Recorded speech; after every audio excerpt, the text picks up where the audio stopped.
am curvy now, my song says. Moments wander wondering, how long is expectancy supposed to coexist with acceptancy? I type but long enough to hold tiny breaths, inflating my being to float alongside egos at air levels. Circulating circus circumferences on a cycle, meant just for God's expectations. Allow my dreams to come true. I come before you with a conviction to be every single person in this room, to recognize the beauty that you consume.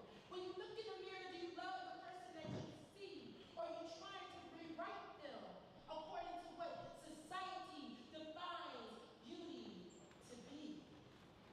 You are gorgeous in every magnitude of the word.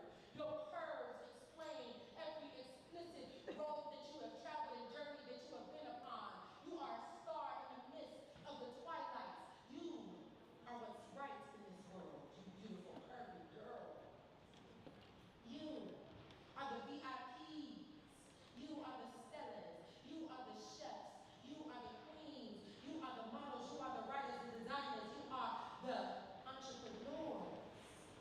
When you see yourself, do you smile? The way that you make this world smile by your elegant gifts. You are a power brand in the man. So come through for yourself when it's time to show up and gather around as we show designs of the Jesse James taking that picture, making picture perfect because you are picture perfect even without the masterpiece of a frame. You're beautiful in every element of your scar. So I need you to let them shine the way you shine. As we group together in Micah group chats, this is what this day is all about in our royalty of purple. I see you scarlet and pink. You right here are the orange of your sacral chakra. Allow your throat to speak louder, go further. Make this right here on something in Detroit. Know that this is where people from the land come from. Begin to understand that our gifts walk bold and collectively. So right now, I'd like to welcome you to the curviness of conventions. I see you in all your magnitude. Welcome to Curvy Girl Convention.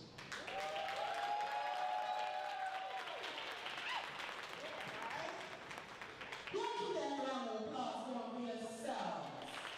Because I see nothing but beautiful, wonderful essence of glory in this room. Y'all want me to go ahead and get y'all ready for y'all house? Check.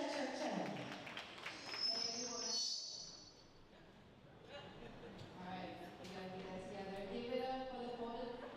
Let's give it up for the pole, y'all. Thank you so much. That was beautiful.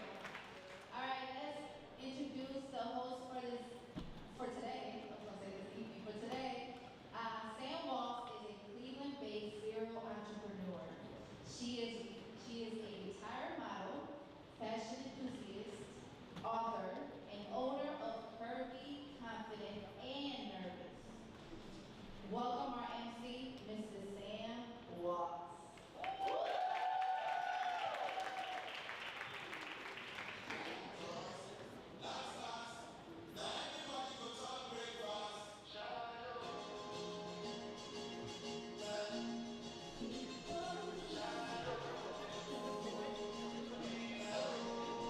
Ladies and gentlemen, welcome to the Curvy Girl Convention 2025.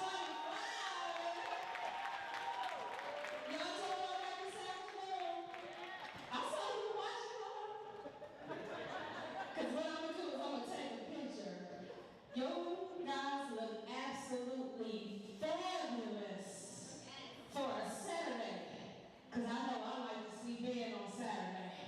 But y'all got here. So welcome. We are not going to hold you guys up any longer. We have so many amazing speakers today who are going to empower us, encourage us. And when you leave today, you should be better than you were before you got here. Amen? Some of y'all didn't believe me, but you will. So first up, we have an amazing speaker, Miss Ariana Johnson. She is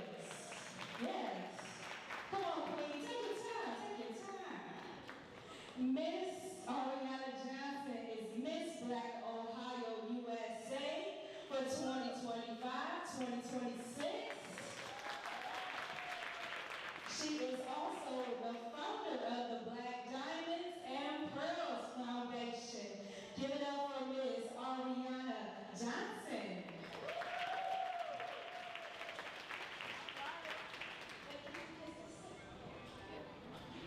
Good afternoon, everybody. That was too underwhelming for me. I said good afternoon, everybody. All I see is Curvy, Queens, and a few handsome kings around here. Okay, so I'm going to do a brief talk about mental health because I am a mental health advocate. It's something that is very important to me, and it should be very important to the various people in our various communities. So the presentation that I have overall is called Protect Your Peace, Sis. But I see some guys, some kings in the audience, so I'm just going to say Protect Your Peace, King, and Protect Your Peace, Sis. Okay, so here's the tea. According to the Agenda Alliance, 1 in 5 women in the United States experience a mental health condition each year, and women are 24.7% more likely to experience a mental health crisis than men. Women are 12.8% more likely to experience mental health issues such as depression, anxiety, as well as bipolar disorder, and of course we deal with postpartum depression when we give birth to our children. So clearly this is not okay, and we have to be our best selves, for our children, for our friends, loved ones, and just to be the queens that we were called to be. So here's some mental health strategies that I want y'all just to to take along with you. You can keep it, you can throw it away, or you can pass it along. So the first thing that we can do is focus on self-care. Let me hear y'all say, focus on self-care. Focus on self-care. Self-care is a vital component for mental and physical and emotional wellness. Self-care includes exercise, eating healthy, the quality of sleep. You eat, 8 hours of sleep is a must. I know we try to say, oh, you don't sleep, or I sleep when I'm dead. And you're going to be dead before you fall asleep, that's for sure. Engaging in relaxing activities such as going shopping, going to the spa, getting maybe some petties, watching Netflix, drinking a smoothie, I see you, sis. Building strong relationships is another mental health strategy. So when we build strong relationships, we're able to openly communicate and be vulnerable with our friends, our loved ones, our homies, our homegirls, and it increases levels of depression and anxiety, because a lot of times when we're dealing with mental health issues, it's because we're dealing with things that we keep dormant inside of us and we don't have anybody to talk to. So it's best for us to maintain important, strong relationships and to be able to just vent to people who we trust. The whole we listen and we don't judge, that's the whole type of vibe that we need to be on in our relationships. Practicing mindfulness. Practicing mindfulness can benefit our mental health by reducing stress, emotional irregulation, as well as our overall being. We can do this by practicing deep breathing, body scans, just making sure that we're okay. If you have a pain somewhere, don't ignore it. It's your body giving a signal saying that you're going through something. And then also is walking, stressing, and just being quiet. Putting your face a place where you're just being quiet and just being in a meditative space. Engaging in activities with purpose. I think we all share the commonality of that because we're here for this great cause. So being involved in community service, like mentoring, like volunteering, stuff like that. And of course, therapy. Therapy is very important because when we speak to a therapist, the therapist gives us strategies on how to manage our stress and our anxiety.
know is a complete and entire sentence that I use every day. It has brought me so much peace. It has lightened my skin, all of the things. So we are getting ready for our next speaker, Miss Rachel Yarnell. She is the CEO and founder of the Studio Salon. Welcome, everybody. All right, I gotta play off of that. So you said it lightened your skin. It lightened mine too. So I've been a salon owner since 1992, and I go by serendipity because I believe most things happen serendipitously, and it happens in a hair salon. So I believe my word would be pivoting. How many of you felt every year you pivot a little bit? Your job changes. I started out as a single mom in 1992 doing hair, and I bought my first salon at 23. And I was a kid, and I didn't know what I was doing. And sometimes at 51, I still don't know what I'm doing. And that's the humble part of it, is our paths are always changing. I wanted to go off of so many things that you said, because on my drive here, I'm like, I want to talk about my mental health. It's changed so many times down this path, right? Trying to get food on the table at 19 for my kids, sons, and then watching them grow up and now becoming a grandma and having to take care of them and finding balance. So I think saying no has been a word that I've learned. I'm not available. Making myself a priority. How many in this room sometimes put everybody else first? And then you're like, maybe I should have said no, but we feel bad. We don't want to let somebody down. So I ask you today to put yourself first, because just like when we fly, we have to put on that mask for ourselves first. And it's not being mean or I'm cruel or any of that. It's about being your best version of yourself as you go through this. So I really, as a hairstylist, think that it's so much more to me. I am in the business of people, and my salon's 6 minutes from here, and we are a multicultural salon. So we love everyone equally, and we really try to embrace the neighborhood in this community. And when I was asked to come, I was so honored, because this is what we're supposed to be doing, is uplifting each other. We got here at 11 a.m., and us 5 ladies downstairs, we all bonded. We sat around, we talked about what we were gonna do today, not really knowing, but we showed up, right? And it's like every one of us, we're showing up to make a difference in our community. So I honor you for your time, and thank you for letting me be here to speak with you.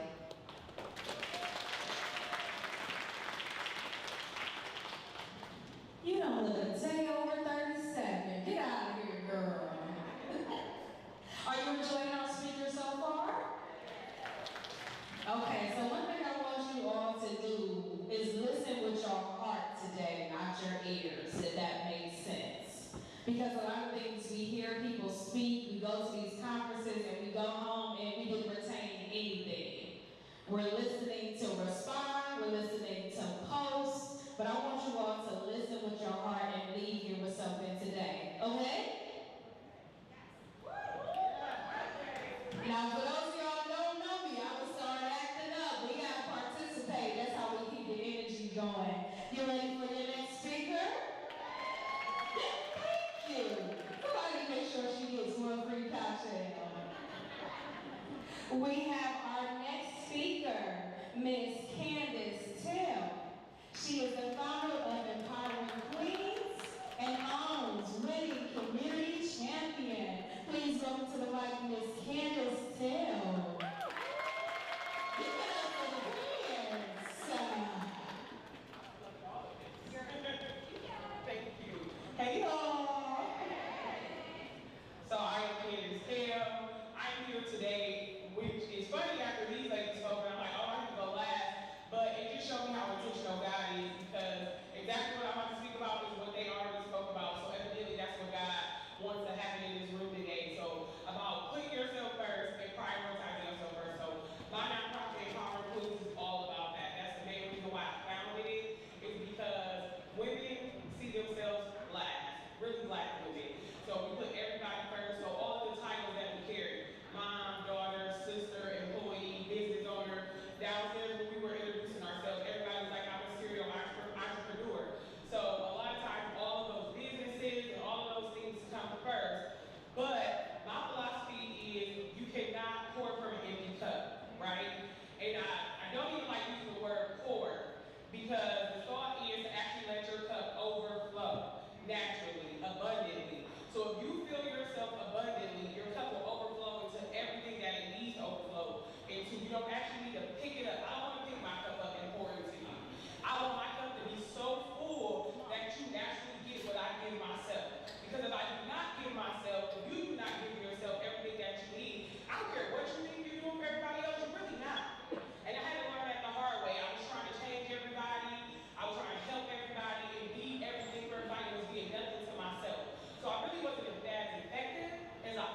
So not pouring from it. Your kids will be okay, they'll get what they need. Your mate, your husband, your wife, whoever will get what they need. The job will get what they need. Everybody will get what they need once you are pouring into yourself more than you're pouring to anybody else, okay? So I'll leave that with you guys today. Thank you.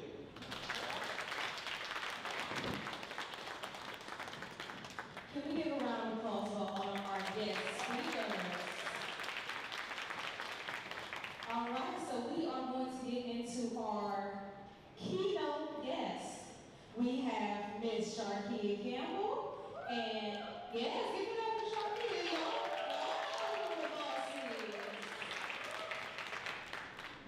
We are also introducing Ms. Takesha Jackson, also known as Miss Crazy T. Yeah. I mean, if y'all want to send them some snow, it's decorations for me. Make sure they get their photo ops while they go there. So, ladies, I am going to pass the microphone to Sharkia, and then Takia is going to speak, and then we have another guest who's going to speak for us. So, ladies and gentlemen, these are our keynote speakers, Ms. Takesha Jackson, aka Miss Crazy T, and of course, Ms. Sharkia, such a boss. Ladies, the microphone is yours. Hey, guys. Y'all looking good. I'm gonna give a little juice. I ain't gonna give all the juice, because I heard that we gotta talk to Micah first. I'm Sharkia, such a boss. I own You Love Curves Boutique. I'm big on giving women their sexy, their confidence, their success. Confidence, I get asked a lot. What does it look like? You. You don't know the answer. Confidence looks like you. When you wake up, you have to be confident. What you put on, you have to be confident. What you eat, what you think, how you feel, how you sleep, confidence does not look at nobody else, because your confidence is totally different from the person inside of you. Okay? And I say this in a lot of my things, and I stand true by it. Everybody has their own race. You are allowed to do what you want to in your race. And what I mean by that is, see, in my race, I stop inside my shoestrings, I check my emails, I might look on Instagram, I might get some water. You know why? Because our finish line is for all of us. It's not a competition. You already win once you hit it. So own your race and know your race. And just enjoy it.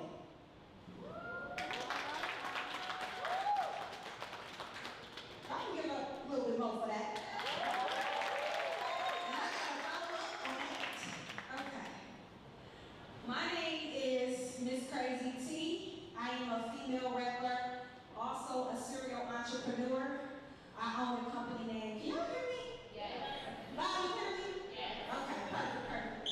So I own a company called T-Moss.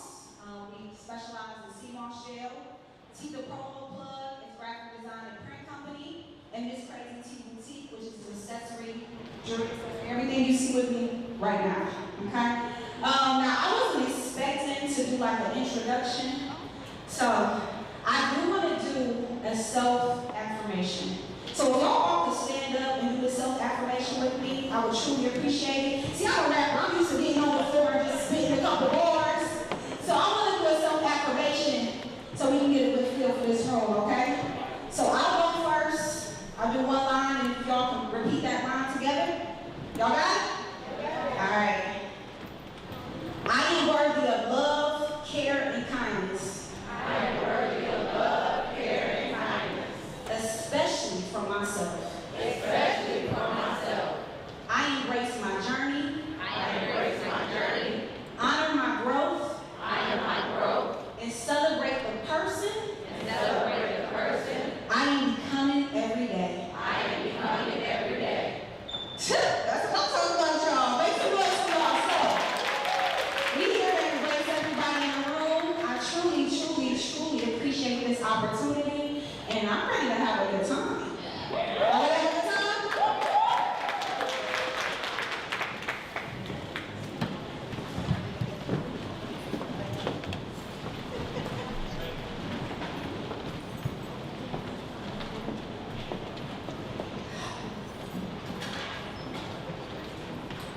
It's okay, y'all. We sisters in here. We've been pivoting all day. We're going to keep it going. So we have a very special VIP guest who will be joining us today. And then we are going to have Micah's group chat. Y'all give it up for Micah Dixon in the building. She's around here somewhere. So ladies and gentlemen, I'd like to introduce to you our very special guest, Miss Leah Henry. And I'm going to call her up, and I want her to talk a little bit about who she is, what she does, and then we are going to open the doors of the group chat. Don't worry, if this group chat leaks, it's okay. This one. So I'm going to pass the mic down to Leah. Hey y'all, how y'all doing? Okay. I know everybody's talking about being job. Listen, we're going to have some real conversations, so that means that everybody got to be loose in here. How y'all feeling today? That's what I like to hear. Well, I am Leah Henry. I am a radio personality, a multimedia personality, host and producer. Really honored to be here today with Michael's group chat. We're going to have a really good conversation. And I'm not going to tell you my business within the group chat, so I'm going to save all that information, but that's the baseline. You heard me on air at Power 175 in Columbus. I've been on radio in DC, done TV as well. You might have seen some of my interviews on Leah's Lemonade, and we can get into that in the group chat as well. But really excited to be here, really excited to be in this space. When I was growing up, I wish I had spaces like this. I wish there were gatherings where we appreciated our bodies and appreciated who we are. So I'm really excited to be here, and I think I'm stop talking because the radio legend is in the building. Michael, businesses, we're ready for you, y'all. Give us some energy. Give us some energy. Okay?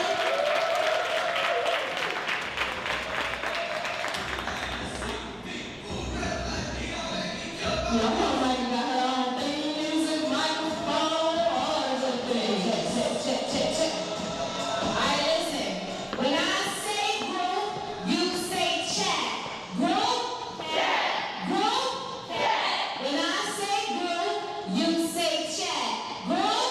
Chat. Group? Chat. Give it up for yourselves one time. Clap it up. Turn it up some, you listen. Turn it on. That's my song right there. Pick up another bit. Get to a mic and I'll pass it around. Figure it out. All right, so listen. For those that don't know, Micah's group chat, it does stem from the radio, from 1079 onto Instagram, onto a in-person event. It's literally a healing space. So we have real conversations, we dive deep, and we do our best to pour out so that those who are here in the audience and also the panel can receive the goodness of the word. You ready for that? You want to have some fun? All right, listen, we're going to laugh, we're going to cry, we're going to talk, we're going to walk out feeling better, vibrant, different, and alive, all right? Let's get into it. One time for Curvy Convention for hosting Michael's group chat here. Thank you. This is beautiful. One time for the vendors, for our DJ, also for yourselves. Come on, y'all. It's Saturday. We out here changing lives, impacting, doing a great thing. How y'all feel? Good. Y'all, I got some questions that may be like, I ain't ready to hear spaghetti, but I got you. All right, so whoever wants to answer the question, tackle it, you can jump on it. Again, y'all look so lovely. Thank you for being on Micah's group chat. So, we're going to get into, confidence, right? Where it comes from, where it may have gotten lost, and also how sometimes we may have seen ourselves shaped by the opinions of others, shaped by our traumas, shaped by pain and what we have gone through. We're going to go into the ugly and uncover some things, and then we're going to polish it up and make it nice and pretty, and also make it confident, okay? All right, so can you tell me, what's the first memory you have of feeling confident in yourself, and where do you think that came from? I'll take it. But can I start with a story? So I'm gonna give you a short story. This girl was 16, raped, molested, conceived a baby out of it, kicked out of school, kicked out of matrons, kicked out everything that she had going for her, talked about, even to where she had to move to low income at the age of 18. It was told that she will never be able to pay real rent, she'll have a bunch of children, and she won't be counted in because of who she was at 16. And people didn't know if she was raped. They just seen her 16 and pregnant. At 24, she had found out she had lupus. She had gained weight. She went from a slim size to a curvy size to a plus size to heavy size. And she had lost her confidence and she got depressed. But then she realized no matter what shape, size she was, men still loved her. And she had to also understand that her weight doesn't determine who she is. She does. That girl is me. And I opened up my boutique doing 6 figures. So my confidence came in within me. You have to stay strong with the trauma and what you go through. Trauma makes you a superhero to me. Everyone has a story, but it's how you use your story to make you become confident. Wow, I love that. She jumped off the porch and said, I ain't got that question 3, I'm ready. Anybody else want to back to that question? Turn it on in. Slide that mic back down. Yep, and hold that way. Come on, radio queen. Come on, radio Dixon. You do this. Well, this mic is loud, okay? All right, so I will say, I'm plus size myself. I'm still plus size. Represent for the plus size ladies. Make some noise. You know the curves, okay? I want to say in high school, so short story about myself. I'll make it real short. So I was raised by my father. My mother is alive. I love my mother dearly, but my dad was a single father. That's not that common in this world today. So growing up, obviously it was a little different. I have a man raising me. I have my sisters, my siblings, my cousins, and people I could look up to for advice, but they're not my mother, right? So I did struggle with confidence at first. My dad kind of lacked emotion. He loved me. He took care of me, but he lacked emotion. And he lacked ways on how to instill confidence in me as a woman because he was a man, right? I think that in high school, I really started to figure out who I was. In 9th grade, low self-esteem. My self-esteem was so low that in middle school, I told my dad, do not send me to John Marshall. I got bullied in middle school. I hated it. I did not want to ever see those people again. Don't want to get emotional. I'm going to cry, baby, y'all. So I was really bullied. So I begged my dad, I don't want to go to John Marshall, but that was the closest school. He listened. He sent me to Max Hayes. Max Hayes is a vocational high school. I had to figure out a trade. I didn't even want to take a trade. I just knew I wasn't going to John Marshall. I ain't gonna do auto mechanic or construction, but I'm gonna take a trade. So I took up Oracle. Max Hayes had like the welding, Yes. machinery, industrial type of school. Send me here, Dad. Wow. Send me with the boys. Anywhere with John Marshall, okay? So I got to Max Hayes. I got into high school. Still had low self-esteem. I was in the 9th grade at 276. Okay, so petty girl, no friends at first because I went all the way to a different school. So 9th grade, went straight home, didn't attend any activities, didn't do any sports, didn't really speak to anybody.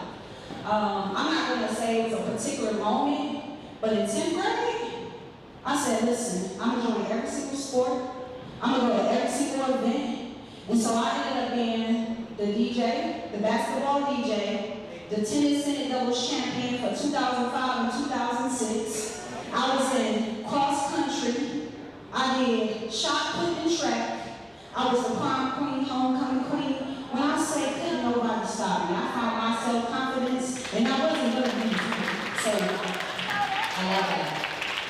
What happened from 9 to 10 that a moment came to where you said, you know what, I'm tired of allowing people's opinions or outlooks, shape how I feel about myself, that in 10th grade you were completely, different? I started to love myself. I started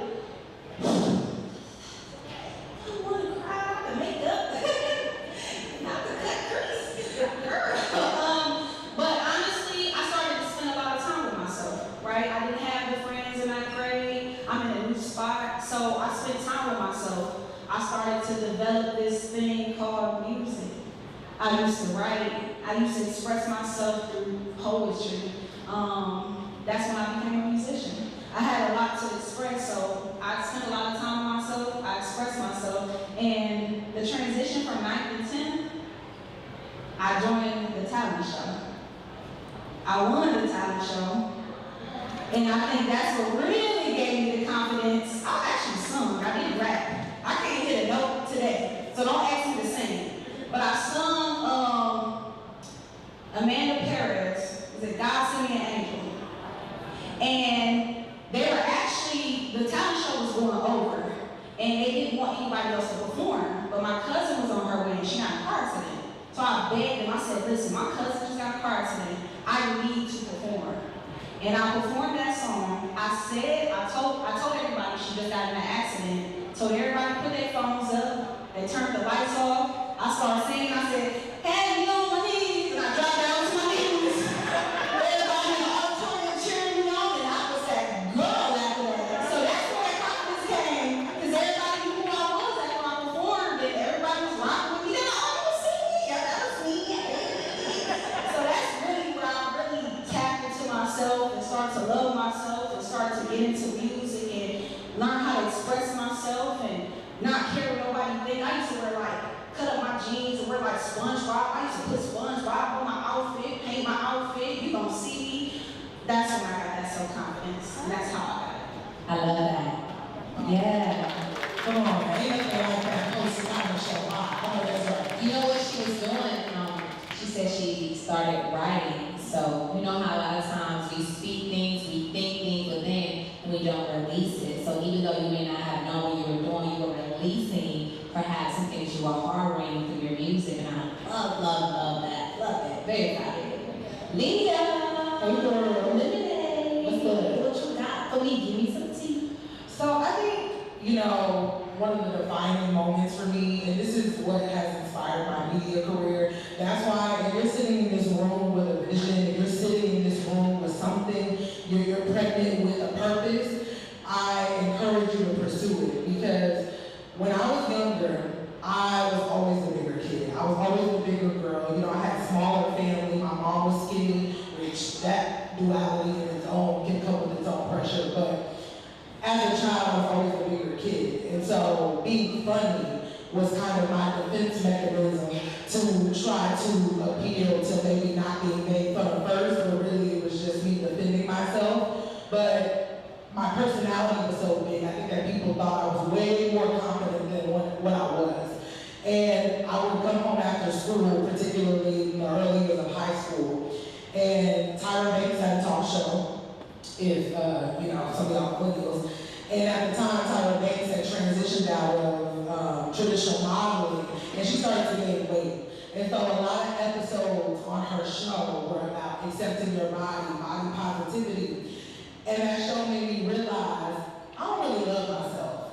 Like I give confidence, but I don't really have it. And so I really learned that I hated the way my body looked. Nobody around me accepted my body for what it was. And hell, now I look at the pictures and I'm like, I wish I was big this side. But regardless, I wish at the time I had someone to affirm me. And so that would be coming home after school, turning on Tyra Banks, and having somebody say to me, you're beautiful the way you are.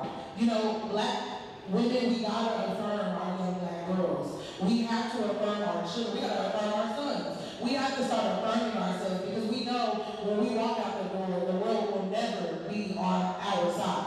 Okay? So then imagine adding plus size to that, right? So I'm going home and hearing Tyra Banks say, no matter what you look like, you're beautiful. Your beauty is from within. Those things changed my life because I never heard those. And if I did, I didn't believe it.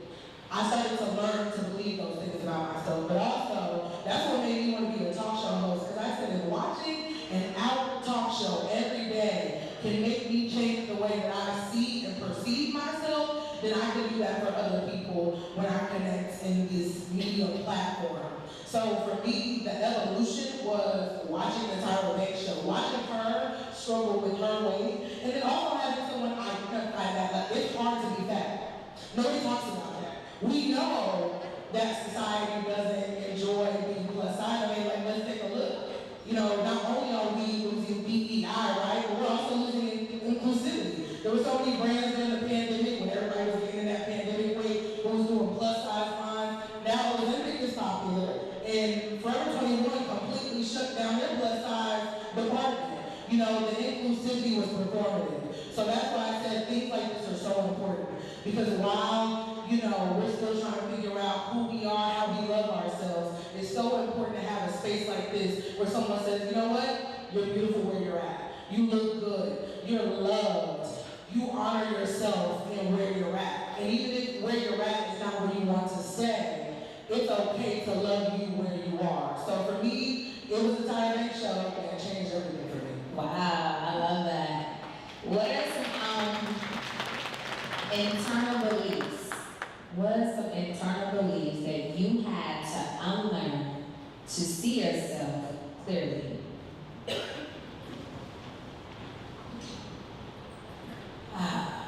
I would say 2021, my son had got into a bad car crash. He got over 100 days in the hospital, over 45 surgeries, and we had to get his left leg amputated. Through that process, I was really getting peaked in a moment at my boutique. I'm talking about, I'm rolling, it's getting good. It's like, all that work is paying off. And I had to make serious decisions. At the time, COVID was going on, guys. So at the hospital, only one person can come. No matter if you stay for 5 minutes or 8 hours, there's only one person, and visitation hours are at 8. I'm in the process of saving him, but also saving the store. So I'm going to see him from 8 in the morning to 9.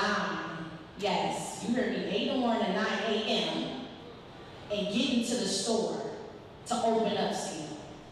Because my mind told me the sacrifice that he had put on the back, just to watch your mother go hard and my husband put everything on hard. You can't just stop because it's happening. And I was dealing with going into the store, therapying people. Hey, welcome, you love hers, how you doing? With all this energy, but I'm in pain right now. My son lost his life. He's never been in a hospital. I don't know if he lurched anything. He's going through 3 surgeries a week, and I'm opening up a store. And I'm therapying people when they come through the door, because that's what I do. I call myself really a doctor, I'm a healer.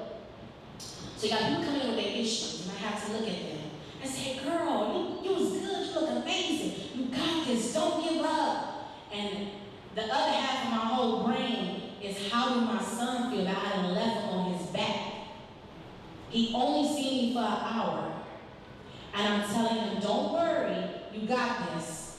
I'll be back. But no one gets to come at all after I leave. So it's like, to be able to go in that zone and trust God, baby, it was nothing but God. I felt like because he kept him, he was already saved.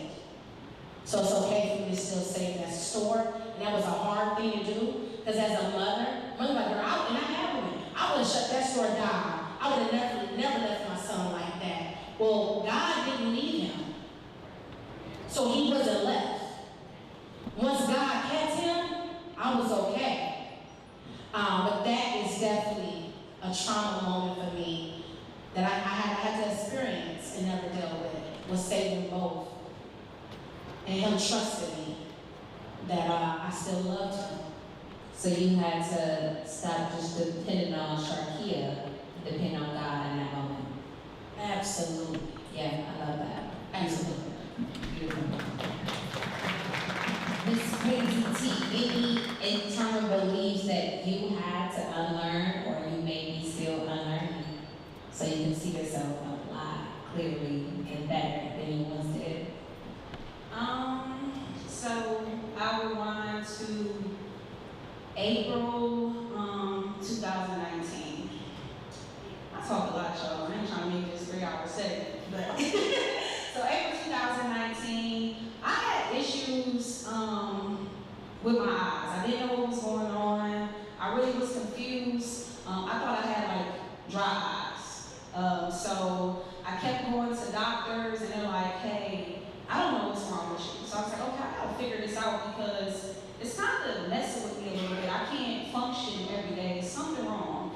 So I call UH and I schedule an appointment. And I'm like, hey, I need to see a dry eye specialist. Something's wrong with my eyes. I'm tied on to all these eye doctors. They don't know what's wrong with me. I know it's dry eye. So they're like, okay, the dry eye specialist, it's about 6 months. I said 6 months. My eyes dry right now, you know? So long story short, they scheduled me an appointment with this doctor. Her name was Loretta. And it was in like 2 weeks. So I go to this appointment. Before I go to this appointment, I try to cancel the appointment. I said, I'm tired of wasting my time. I know I got dry eyes. I don't want to go see somebody that's not a dry eye specialist. But then I realized I can't wait 6 months because something's wrong, right? So I go to this appointment and I get the eye exam and, you know, we get through with it and she just sits me down and she says, you have keratoconus. I'm looking at her, she's looking at me, I'm like, what is keratoconus? Get my phone. ChatGPT wasn't out back then. You know, I didn't have my phone, I didn't know what she just said to me. I never wore glasses, I never wore contacts. I don't know what this lady is talking about. I got dry eyes. She said, you have keratoconus. I'm a keratoconus specialist. I've specialized in keratoconus for over 22 years. That ain't nothing but God. Keratoconus is a progressing eye disease. They don't know what causes it, where it comes from, why. At first, I ain't gonna cry this nigga ball, so keep that. At first, I questioned myself, I questioned God. I said, why me? Why is this happening? I don't wear glasses, I don't wear contacts. I had this progressive eye disease. I go in April, I get fitted for these glass contacts, which are in my eyes right now, they're called scleral lenses. And in June, I go to pick them up. I can't see out of them. So my eyesight progressed from August to June. Crying in. I get new contacts in July, I can see 20/20, I'm perfectly fine. But just to summarize all of that, it took me to almost lose my vision, to see my vision in life. And that year is when I opened all my businesses. I realized that life, I'm gonna tissue now, because like my blush, it's not a blush. Life can literally change in the blink of an eye. And I mean that in a literal sense, right? So at that moment, I gave everything. I couldn't be stopped. I stopped questioning God and just realized I'm going to do the best I can for as long as I can. And thank God I've been stabilized for 5 years. My eyesight has not decreased. I can see perfectly fine.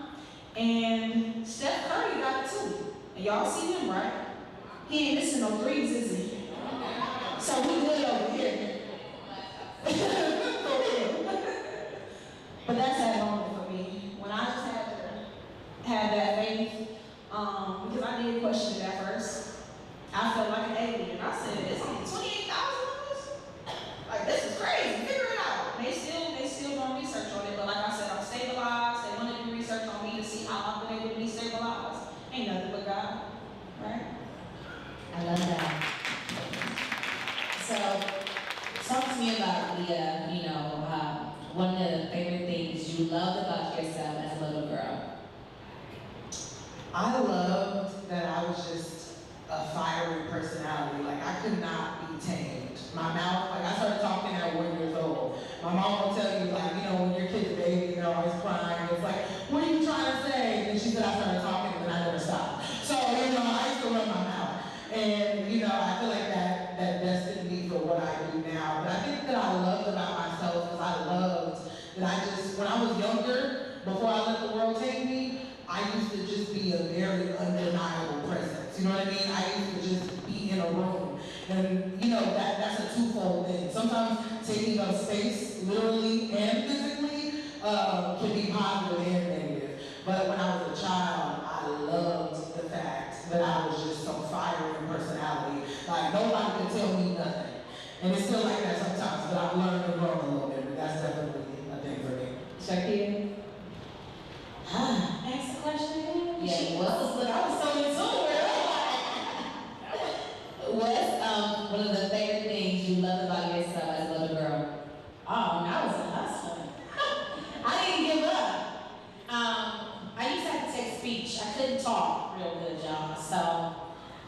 speech classes. And my first real moment from when I knew I had it, I was like 5 years old. My grandma had all the cookouts at her house. And my favorite book was Brown Bear, What Do You See? And that's what taught me how to talk. By reading this book over and over through therapy, my speech therapy. So my mom was like, Shakira, won't you, sing in front of everybody. Let them know you can sing Brown Bear. So I do it, I stand up at the end, everybody started giving me money. I was like, what? So every cookout, and every time it was family, I would get up and be like, Brown Bear, what do you see? Because I'm like, wow, because I do this special work and I get this special work. So, I would say about 5, but then 8. I'm gonna tell you a story, y'all, real quick. I was 8 years old. It's kind of funny to me that for some reason I had this gift to know what money meant without even having money. My great-grandmother, she told us and my sister, I was called Teen Bull Buttons and she was Teen. And remember 25-cent bags of candy? She said, y'all help me clean the basement up, I'm gonna give y'all 50 cents. We're like, okay, cool. We get to the basement. And I look. I said, absolutely not. Come on. So in my mind, I'm like, since Gigi trying to play this, right? I'm like, you want to clean up all your stuff, walk to the store, get back, but it ate up the 2 snacks we brought, the words just wasn't balancing. So she said, Teen, I need you to go upstairs and go get the broom. I said, okay. I went upstairs. I never came back. I got in her big chair. I watched Little Fortune, and I waited. So when I came upstairs, my sister was like, what is you doing? Of course, I got in trouble. But my sister pulled me to the side. She's like, it's okay, sis. You walk with me, I'm going to buy you something. I said, see, Gigi gave her both our quarters. I didn't have to do as much as work. Still work the store. And get snacks? Psh, I got this. So they're my favorite moments for me, and when I feel like I knew I had something, I just didn't know then I had something, so now I look back at the journeys that I did. Yes. Okay, intuition checked in at 5 and 8. Working is hard. Miss Crazy T. I'll say when elementary, middle school. I picked up the violin. I was in choir as a kid. I've always loved music. I've always loved expressing myself. So I picked up a violin in middle school, and I never knew how to read music, ever. But I was the one that they chose to do the solos. We did the Cleveland Orchestra. I used to headline everything, but nobody ever knew. I never knew how to actually read the music. I just had an ear for it. And I think at that moment, that was like the first moment I realized, like, this music thing is for me. Like, I got it, so I'll say it was that moment. I love it. So tell me, what's something that you may have been taught about beauty that you know now is not true? Leah? Okay, this is where, let me get my bag real quick. So, one of the things that I was told, this is something that distinctly sticks out to me to this day because I think it was so detrimental to say to a child. Again, as I told you, I was always the bigger kid. I grew up in a big family, there was a lot of kids, but I was always the chubby one. And I remember a close family member saying to me, probably around high school, as if I was not only battling with being different and having a bigger body. I had an older cousin who had a boyfriend, and the boyfriend would come to our family gatherings, and he'd be, there. And we had Christmas one year at my cousin's house, and I remember this family member was driving me back home. And he turned to me and said, oh, what do you think about her boyfriend, so-and-so? And I'm like, yeah, that's cool, we ain't cool. And he was like, well, do you want a boyfriend? And I was like, well, yeah, maybe one day. And he turned to me and said, well, you're going to have to lose the weight, right? You're going to have to slim down in order for you to get a boyfriend. And what he was indirectly saying to me that day is,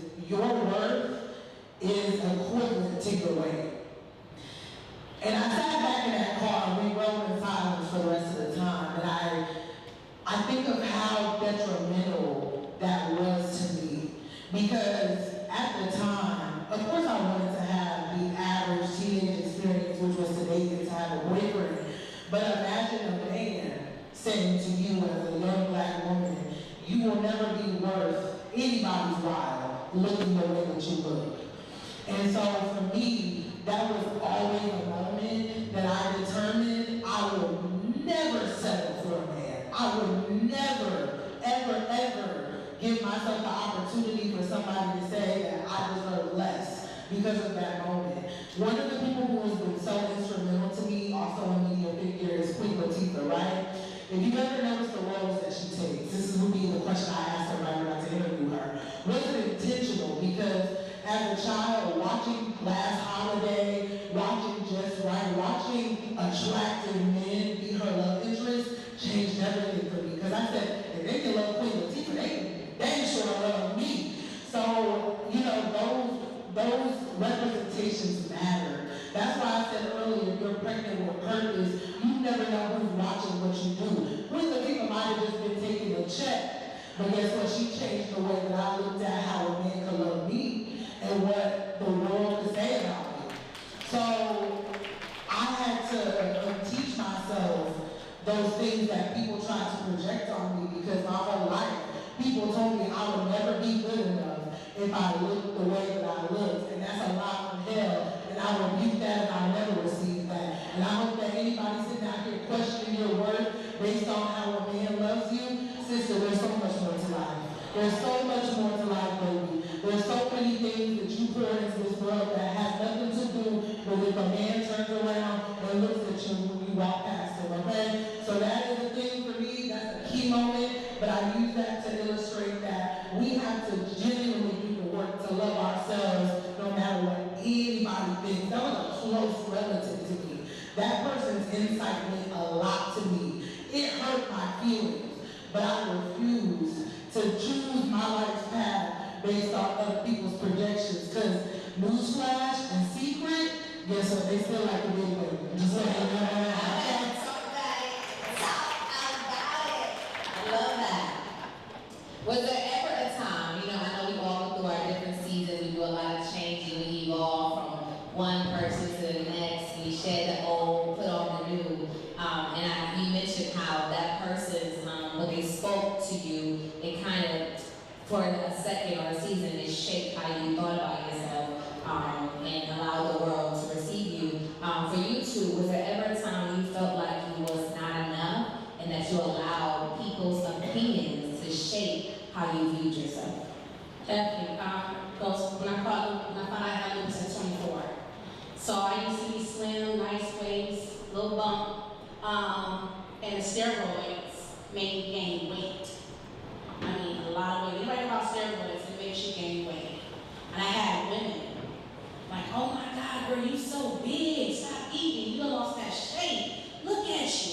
It was so traumatic. It was hard. It was really hard for you. It's like, dang, y'all been waiting for me? Or y'all been waiting for this? And I went into a dark place. Like, I'm not worthy enough no more. And what's crazy, when I was shaped, I wasn't as confident as I was when I became plus size. And that's when I learned, I'm like, you know what, hold up. I'm going to a whole depression. I got this. You know what, I'm about to start dressing sexy. I'm about to look good. And I believe, look, I can't lose nothing if I'm not confident when I am now. I got to appreciate the size that I am right now. So I became very confident with it.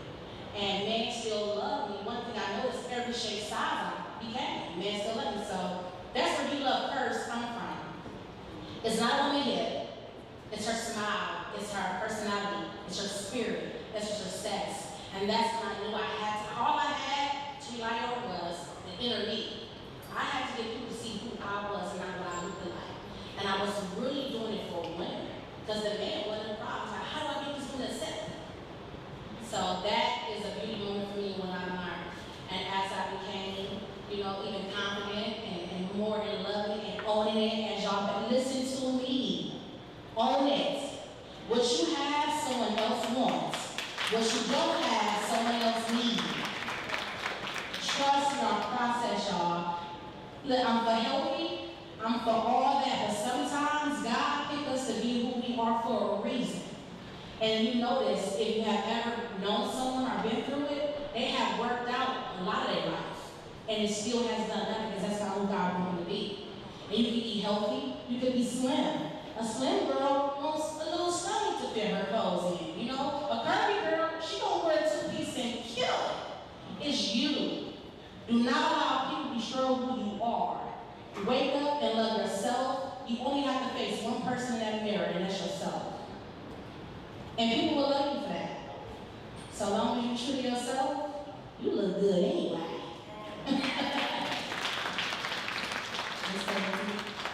I think it started at a young age. I'm a Thanksgiving baby. I got the first plate on Thanksgiving. I've always been plus size, so I always had to hear, "You're cute for a big girl. That's a cute big girl outfit." It was never, you never got the compliment for who you are. And also as being a musician, when I was getting real deep into doing rap, you're not sexy enough. You know, like Missy Elliott, Queen Latifah, or like, it just, they wanted me to look a certain way. They felt like I wasn't going to make it if I didn't have the, excuse my French, just kids, the coochie cutters on, if I didn't have it revealing myself. So I created Miss Crazy T, like my music back in the day. I turned it to a cartoon because I didn't want you to look at me. I wanted you to hear my music. I wanted you to hear my talent. I look good. I don't need you to tell me I look good. But the way that people say you can't be a female rapper because you're big, or you gotta lose weight to make it in the industry, and I get it. I see how you have to look a certain part, but when it comes to me, baby, you don't take me as I am. And you're gonna look at this little cartoon, so if everybody wonders why I always had the cartoon face, it's because I'm not getting on the cover of my album. I want you to actually listen to my music. I want you to fall in love with me and my music and my art. This is a bonus. So when I get on stage, I might have a hoodie on, I might wear heels, but the world and how they perceive you, how it's perceived as a kid, you gotta look a certain way, or you're cute for this, or you're a big rapper. I'm a rapper. I'm an artist. I look good in this outfit. Don't throw the size and the complexion on me. So I think it started at a young age, and it followed me all the way to my music career. But can't listen to what people say. You gotta love yourself. Yeah, I agree. Tell me, was there ever, you know how we all have our conscience and we can talk to ourselves or our mind? Y'all do that? Do y'all do that? So, is there another voice that when you may have been entering a dark moment, but you heard this voice, maybe it was your great-granddad? I'm just saying, someone you may have been close to that, you know, kind of helps to remind you of who you are and pulls you on. Because for me, it's my mother. My mother always told me, like, I can hear her, and she's not here in this realm anymore, but I can always hear her say, "You go, girl," or "You got it, girl." And I can hear it in my mind when I am going through a situation. My mother's voice, it rings to me, and I can hear it, and it brings me out. So you guys experience that, and if so, whose voice is it? Well, I'm gonna open up a little bit. My life had changed. I had this girl with my son. I got through it because I stayed strong. 2022, October 31st, I lost my best friend. I've never had a loss. I watched my husband lose his family, but it's different when you see somebody else. I've never experienced death personally. Then December 31st, I lost my big brother. Then 2023, May 22nd, I lost a little brother. And then December, I lost my grandmother. December 5th, and then December 16th, I lost my grandfather. I got into a very dark place. I gained more weight. I even chose to shut my store down on 33rd Superior. A lot of people thought, well, maybe it's financial. No, I went through a dark depression that I didn't even realize I was going through. Those was very important people in my life. And I thought I could keep going without having like this death. You know, we're here for a good time, not a long time. It's okay, it happens.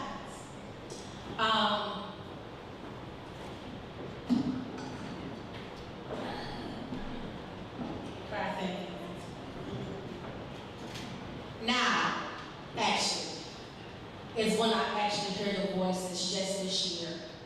Because every year after that, I thought I was getting back up, and I wasn't. And I said, you know what? I'm about to reset.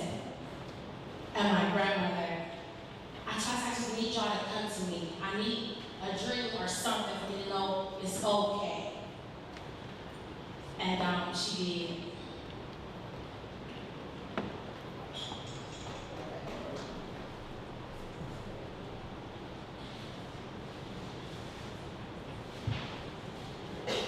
You think you win it because it looks amazing.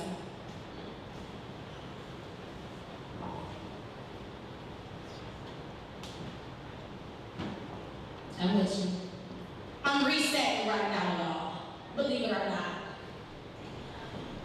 I have been my store. I have been pretty much, you know what, I'm gonna live.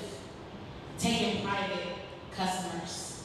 Not being pressed about the hype. Not being pressed about being seen or the money.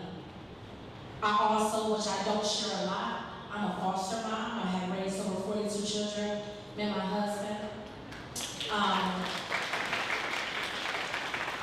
We have an independent home where children age out from foster care until they're 21. And when you deal with so many different traumas, you don't realize how bad you need to reset. And I had to really be free in the wind.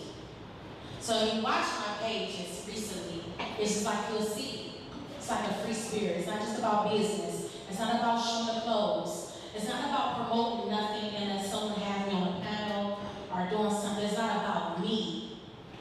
And I had to tell that to myself and look in the mirror. And that's being accountable. I asked her to come to me, and she told me, stop. She said, I want you to enjoy.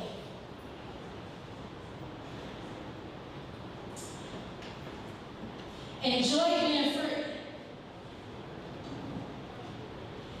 You don't know what free or peace mean until you're free. And I mean, knock out all the voices, what people think, how they feel about you. You feel like I'm down, and you feel like I'm broke, and you feel like I'm ugly, you feel like I'm not showing you enough. So what? She said be free. Thank you for that. Thank you for sharing that. Yeah, group chat, it is a healing space. There's always so much power in just pouring out and releasing and able to receive. And you lose my mother, I just have memory of her being a woman of grace, and she really wasn't the confident woman, but she was just so graceful that, I wanted to be able to carry that and show that to other people, like it's okay. A lot of us go through battles we never talk about. And it's not just a physical battle. A lot of times it's always in our mind, where our mindset is tried and tested, and we have to even go in within ourselves, go deep and acknowledge, accept, and deal with what we're experiencing mentally. That's a bigger thing than just how we look. It's like what you're thinking about. I can tell how you really see you based upon how you think. And based upon how you're speaking, I can tell what you're thinking about. So let's leave it there. Thank you for sharing that and being so open about losing, you lost so many people in such a short time. And you never took time to really heal, to breathe, and to really feel that. You just kept working and go away. And, we talk about this on the side. But we know like grief, oh goodness gracious, grief is different. It's a different type of thing. It's different. Yeah. But, guess what? We're here for a good time, not a long time, for sure. So trust your process, y'all. And I'm gonna tell you this. Have you ever seen someone get pregnant while delivering a baby? Right? It's impossible. So I need to tell you, carry your baby, birth it, whatever vision you got, whatever you want, wherever you want to go, carry it, birth it, and take care of it. Your name been on everything or doing everything at one time doesn't make exclusive. Okay? You're gonna be exclusive by just birthing that one baby.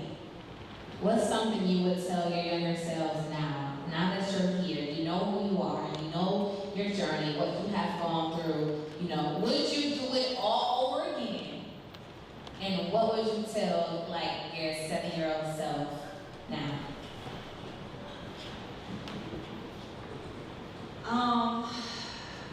I would tell myself, First off, don't cry.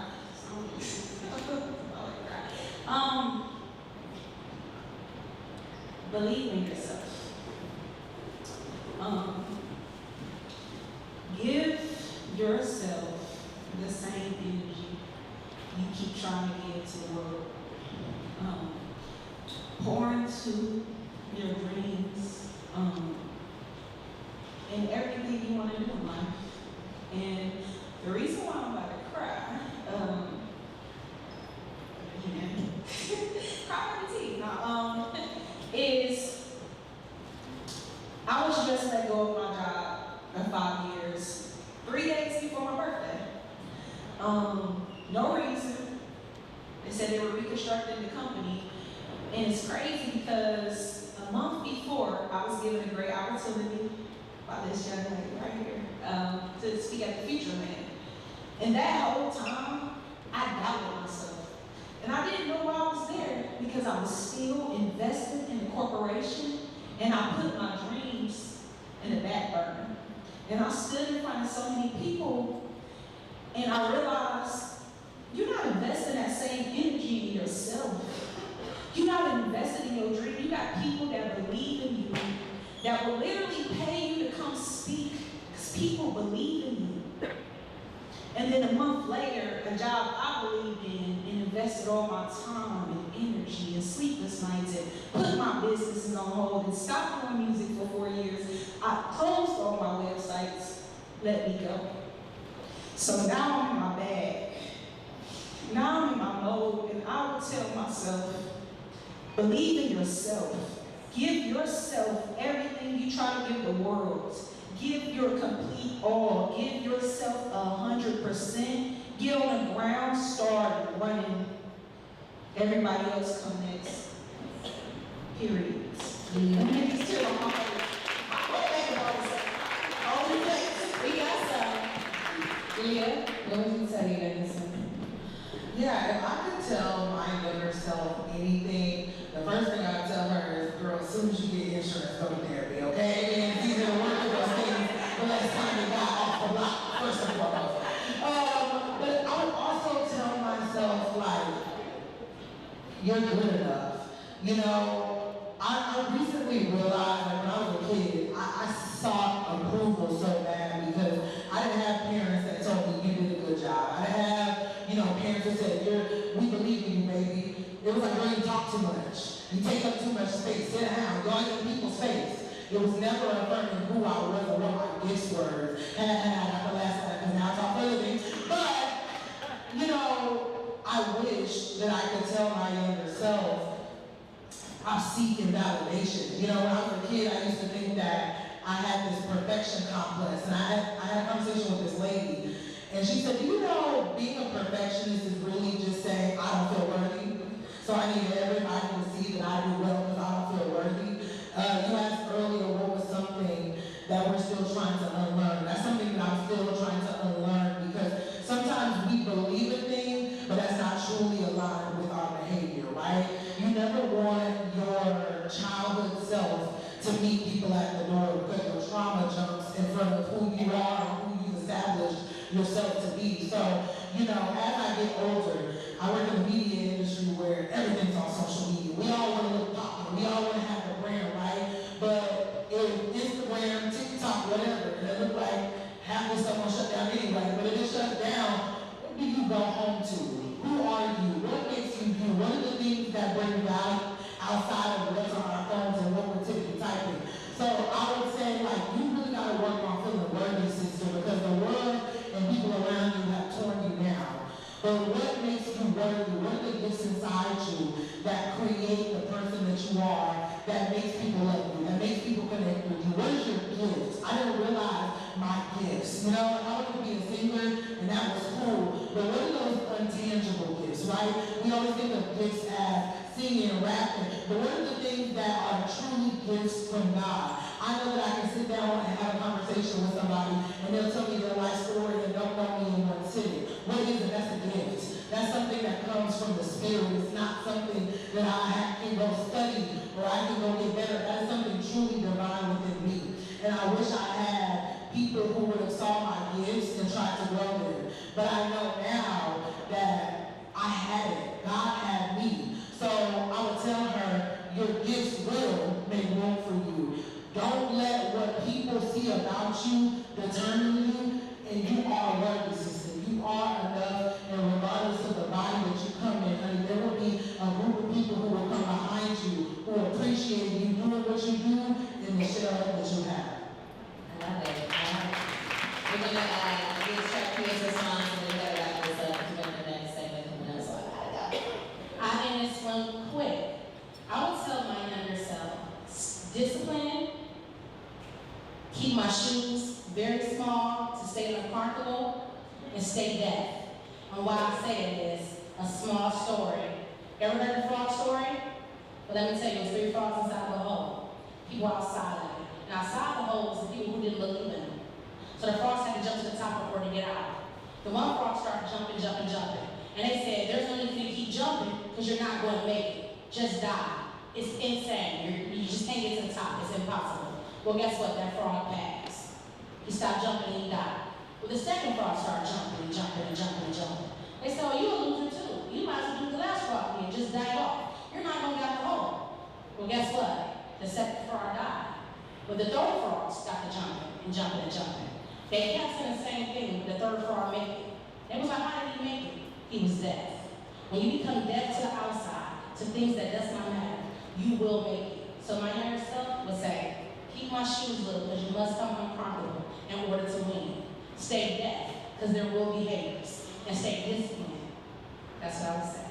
And on that note, wrapping up the